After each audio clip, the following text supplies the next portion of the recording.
Samantala, arestado ang isang 13 anyos na binatilyo dahil sa pang-hold up umano sa isang jeep sa Commonwealth Avenue. Kwento ng suspect, utos ito ng isang grupo na nagbantang sasaktan daw siya kung hindi siya susunod. Narito po ang report.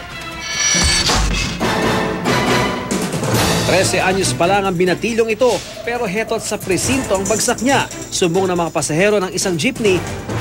Hinold up umano niya kagabi sa Commonwealth Avenue, Quezon City. Isa pa niyang kasamahan ang nakatakas. Ayon sa isa sa mga biktima, tila di raw baguhan sa pang-hold up ang suspect. Pagdating ng Tandang Sora, sumakay yung dalawang bata. Tapos pag nagpas ng Luzon sa may MMD station, nagpara po silang dalawa po. Tapos yun po, nagdeklara po sila ng hold up. Po sa una pa lang, pagsakay po nilang dalawa, alam ko na. Kasi yung babae pa lang, tinitignan nilang dalawa yung bag. Pero gitnang isang binatilyo, napilitan lang siya. Kung hindi raw kasi siya mga hold up, gulpi ang abutin niya mula sa mga kasamahan. Dagdag pa niya, may iba pa raw mas bata sa kanya ang pinipilit ni mang hold up. Kasi nila ako, sabihin na yan nila akong doon. Maganda.